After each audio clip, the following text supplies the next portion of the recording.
Allez, c'est parti pour un nouveau numéro de Valeurs Ajoutées sur Boursorama. Aujourd'hui, on se demande, important, quelle position adopter sur les marchés financiers alors qu'on est quasiment à mi-année et en se plaçant dans l'optique du second semestre. Bonjour Raphaël. Bonjour David.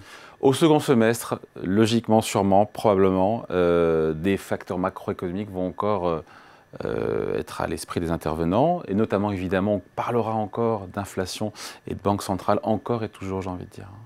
Oui, ça avait été une des conséquences tirées des annonces récentes sur les banques centrales. On allait avoir des banques centrales rivées sur les chiffres macroéconomiques, avec une incertitude sur le chemin qu'elles allaient prendre. Elles annoncent des hausses de taux pour le reste de l'année. Il faut s'y attendre et elles auront lieu.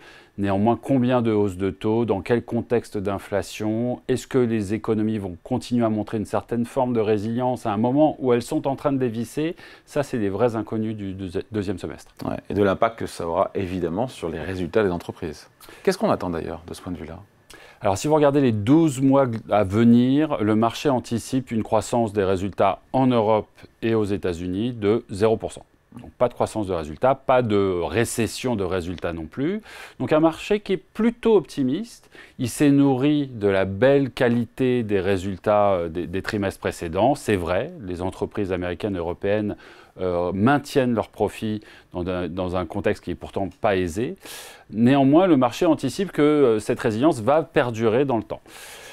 On s'interroge un petit peu, on va dire, sur ces chiffres. Lorsque vous regardez historiquement les récessions précédentes, une récession molle, légère, on va parler par exemple de la récession de 2000, on a vu une décroissance des résultats d'environ 5%. Pour les récessions plus lourdes, 2008, on est à moins 15, moins 20, moins 25%. Donc à 0%, le marché nous dit pas de récession. Oui, mais en même temps, les banques centrales, que ce soit Fed ou BCE, ne price pas de récession sur 2023. Quand on regarde leurs prévisions économiques, sur l'ensemble de l'année. Donc ça pourrait être cohérent. Oui, alors méfiance néanmoins. Encore une fois, elles ont reconnu que les chiffres macro évoluaient vite et qu'elles allaient être très attentives à leur évolution. Souvenez-vous que l'Allemagne est en récession déjà. Et effectivement, on voit une décélération économique qui est assez forte, assez impressionnante des deux côtés de l'Atlantique. En Chine aussi, on a des chiffres économiques qui maintenant depuis un mois et demi déçoivent. Et ça a évidemment un impact sur les marchés et ça a un impact aussi sur les anticipations et des potentielles révisions. Le marché s'intéresse beaucoup aux tendances économiques et aujourd'hui, ces tendances économiques, elles pointent vers le bas. Bon, après, il y a selon vous possiblement encore quelques trous d'air sur la liquidité. Qu'est-ce que ça veut dire et où elle pourrait se situer ? Alors ça, c'est le petit nuage qui flotte au-dessus de nous.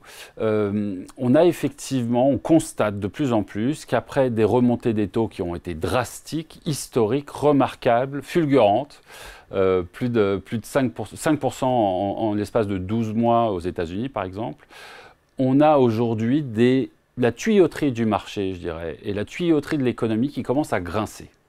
Quand on remonte les taux si vite, si fort, oui, on prend le risque de casser quelque chose.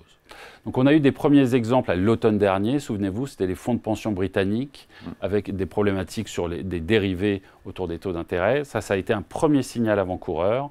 On a eu évidemment les banques, Crédit Suisse en Europe, mais surtout les banques régionales aux États-Unis. Et aujourd'hui, on n'est pas sorti de l'ornière. Il y a toujours une inquiétude autour de ces banques régionales qui souffrent énormément de cette remontée des taux et qui sont aujourd'hui dans un état de fébrilité important. On parle beaucoup de l'immobilier. Et là, l'immobilier, on le sent chancelant. Les prix n'ont pas encore nécessairement beaucoup dévissé, en tout cas sur certains segments, mais on voit que la tendance est baissière et l'activité est à l'arrêt. Et puis, on peut imaginer qu'il y aura aussi d'autres segments qui ont énormément bénéficié de taux bas de manière prolongée sur les décennies précédentes et qui, à l'inverse, maintenant que les taux remontent, souffrent. Lesquels ? Alors, on verra. Ouais. Mais on va schématiser. On sait que dans l'univers de la tech, des startups, il y a des grosses difficultés aujourd'hui. Les startups ont des besoins de refinancement très courts, très récurrents, des besoins en capitaux importants. Or, dans un marché où l'accès au crédit et aux capitaux est restreint, il y a une vraie interrogation. Et des stratégies qui, globalement, et des segments d'économie qui ont utilisé beaucoup de leviers, beaucoup de dettes, avec des besoins de refinancement à venir, pourraient être mises en danger par ces remontées de taux. Donc une crise de liquidité, c'est une vraie thématique qu'on va surveiller sur le deuxième semestre. Bon, maintenant, si on regarde les classes d'actifs, à la fois les matières premières, les taux d'intérêt, le crédit, les actions, à quel niveau de valorisation est-ce qu'on est aujourd'hui et qu'est-ce qui est implicitement pricé par les marchés? On va commencer par les matières premières parce que les signaux envoyés par le marché des matières premières est assez éclairant. Oui, alors les matières premières, c'est un cas d'étude intéressant. Souvenez-vous, elles se sont envolées en 2022, en particulier avec la crise en Ukraine. Depuis, on va schématiser, le printemps 2022, elles ont entamé un cycle de baisse assez continu. Alors à partir de points élevés, mais sur le pétrole, on va parler de moins 40% depuis cette hausse initiale. Sur certains autres marchés, on va parler davantage de moins 60%. Ça a été vrai sur le gaz, sur le blé aussi, on voit des baisses significatives. Donc il y a un cycle baissier long, de plus d'1 an maintenant, qui s'est instauré sur le marché des matières premières, alors qui est très volatile, aussi très dépendant de ce qui va se passer, de ce qui se passe malheureusement en Ukraine, mais qui indique quand même que le marché des matières premières anticipe de la destruction de demande, anticipe un ralentissement économique. Quand il y a moins d'activité économique, assez mécaniquement, les matières premières ont tendance à baisser, et c'est ce que le marché nous dit là aujourd'hui.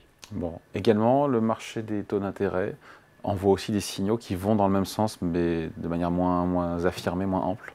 Oui, alors le marché des taux d'intérêt, le pauvre se cherche un peu, il a toutes ses banques centrales et ses discussions, des thématiques d'inflation qui sont aussi assez difficiles à cerner. Mais concrètement, ce que le marché anticipe, c'est que assez rapidement, les banquiers centraux devront couper les taux. Et pourquoi devront-ils baisser les taux? Parce que le marché anticipe que avec une inflation qui baisse et une économie qui ralentit, on va pouvoir à nouveau avoir des marges de manœuvre pour baisser les taux.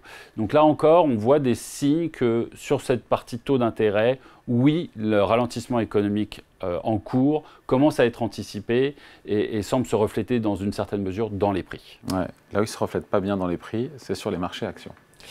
Alors, le marché action, il est intéressant. C'est déjà un grand fourre-tout. Hein. Quand vous regardez d'un secteur à l'autre, d'une géographie à l'autre, vous avez des valorisations qui sont assez différentes. Les États-Unis sont redevenus très chers et on a eu un premier semestre remarquable en termes de performance. Et quand vous ramenez ça à la profitabilité des entreprises, vous êtes sur des niveaux de valorisation qui sont très élevés.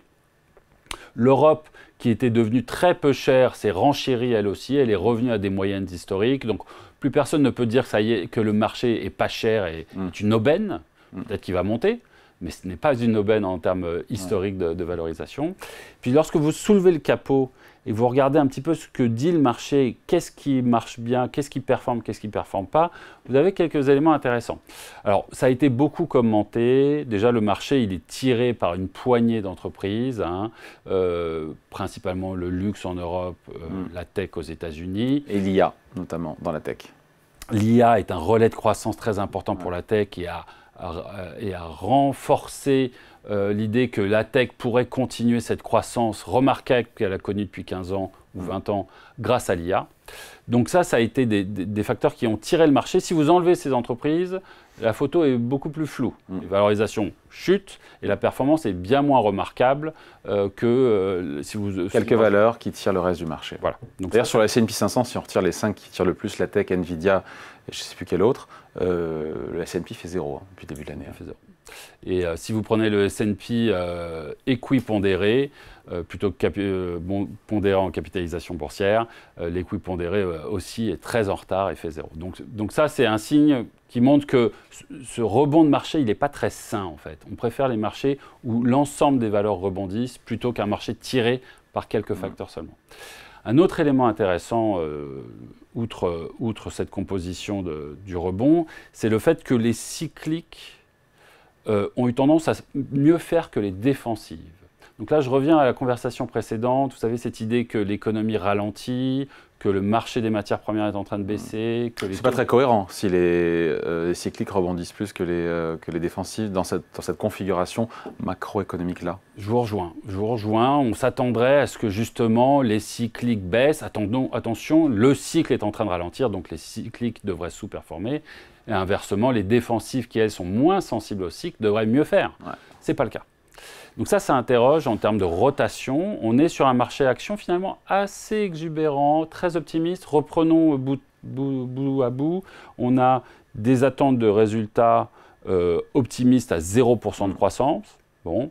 Des valorisations qui sont redevenues soit moyennes, soit chères, soit très chères. Bon. Et une composition de la performance qui est principalement tirée par des valeurs sensibles au cycle. Tout ça inspire une espèce de circonspection, en tout cas pour l'investisseur sur le marché action, il y aura une sélection de valeurs à faire. Il faudra être très bien positionné en termes d'allocation. Ça, c'est pour les marchés actions. Les opportunités, la valeur, elle est où sinon en dehors des actions? Sur les marchés de crédit, il y a des choses à faire? Alors, le marché de crédit, il y a effectivement des choses à faire. Chez Tikehau, on considère que l'opportunité, elle se trouve là, davantage que sur le marché action. Le crédit a beaucoup sous-performé les actions en 2022 et on va dire depuis 18 mois. Et pour le coup, on peut considérer que le crédit price anticipe une certaine forme de récession. C'est particulièrement vrai sur les notations les meilleures du marché. Les meilleures entreprises, celles qui ont le moins de dettes, qu'on appelle investment grade, celles-ci reflètent... C'est celles-là qui reflètent plus la possible récession que ce qu'on appelle le high yield, boîte plus risquée, plus endettée. C'est curieux là encore, non? Très curieux. On revient à ce même concept que cyclique versus défensif. Ouais. Traditionnellement, dans des marchés stressés, des économies qui ralentissent, on voit l'inverse. Ouais. C'est-à-dire que le haut rendement, les entreprises les plus endettées sous-performent, font moins bien, c'est assez intuitif. Une économie qui ralentit, quand on a de la dette, c'est pas très bon. Et inversement, les meilleures entreprises de meilleure qualité font mieux. Ce qui se passe depuis 18 mois, globalement, c'est l'inverse. Et donc ça, selon nous, c'est une vraie opportunité pour l'investisseur. Aller se réfugier sur des belles signatures de investment grade, sur des horizons d'investissement assez courts, 1, 2, 3 ans. On peut aller chercher du rendement, 4, 5, 6% pour ce type de signature. Pas anodin quand on sort, il y a 18 mois encore, de rendement négatif sur ces mêmes signatures-là. Voilà, donc de l'arbitrage à faire, à la fois sur les actions, sur les obligations aussi. Sauf si, c'est les marchés qui ont raison et que l'économie repart. Voilà, alors là, vous l'avez très bien dit, le marché, il s'attend à... Alors c'est une thématique dont on parlait un petit peu en début d'année et qui refait surface aujourd'hui, la thématique de la réaccélération. Certains pensent... On ne voit pas en Chine en tout cas. On ne voit pas en Chine, qu'on ne voit pas dans beaucoup d'indicateurs économiques, mais qu'on a vu finalement dans une certaine mesure dans la résilience des profits des entreprises. Certains imaginent, espèrent, souhaitent que le marché, que les économies ne touchent pas de phase de récession et finalement, au lieu de rentrer en récession, puissent réaccélérer. On le souhaite tous, mais c'est un pari. C'est un pari, en tout cas, c'est le pari que certains segments du marché fait aujourd'hui. Allez, merci beaucoup. Point de vue signé Raphaël Thuin, directeur des stratégies de marché de capitaux chez Tikehau Capital. Merci Raphaël. Merci David.